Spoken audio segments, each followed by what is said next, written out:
Okay, so we're going to run through a sparring session of Curmel Moton and talk about a couple of his patterns and some of the tools he likes to use. So right away, he's going to go ahead and snap off that jab. And we know it's a jab because he folds out his lead arm, keeping his head and weight over that lead foot. Then on the second beat, he's going to pull square, head and weight moves straight back as his shoulders stay square. Now he's going to get his head back over this lead foot, do a rear foot step up, feint his lead right here. Then he's going to push off this rear foot and throw this bladed hook. Now note he's in a squared stance, what I would call square high. He's going to bob down to square low to go ahead and load for this leaping hook. Now, he wasn't able to rotate to his rear foot. He got stuck on his lead foot, so he's going to throw his lead hook to the body. And again, we're going to see another rear foot step up, so he can go ahead and snap off this jab. Now, he does two things on this second beat. He's going to pull square while using a rear hand parry to negate the counter.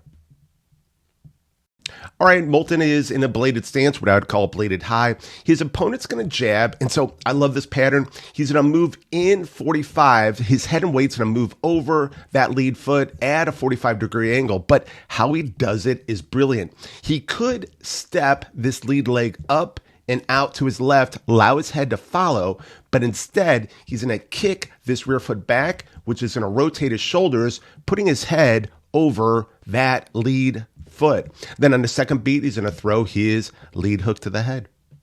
And so his weight's over his rear foot. He's going to bring it to his lead foot right here, which allows him to do this rear foot step up. So he's going to push off this rear foot, lift this lead, and then snap off a jab. Okay, rear foot, lead foot, rear foot step up, then rear foot, and then he's going to go ahead and jab.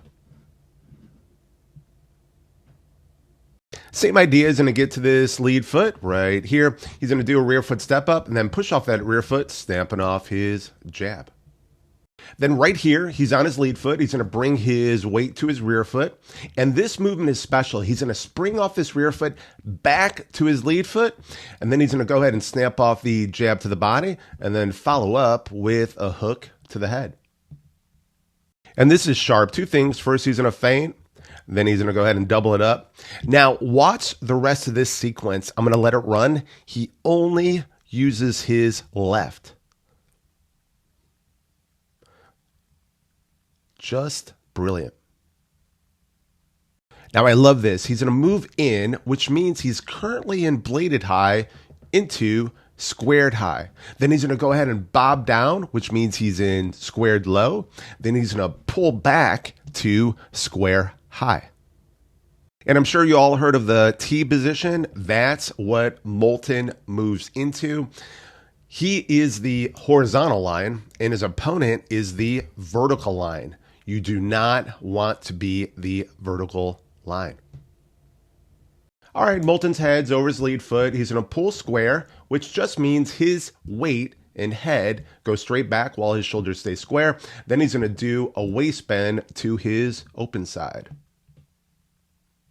Okay, so he's going to step this lead foot to the left. Note his head is over that lead foot. He's going to spring off this lead foot, throwing his leaping jab. Note where he landed, head still over that lead foot. He's going to load it again and throw his leaping cross. Yeah, man, he is good. Definitely need to watch out for this guy.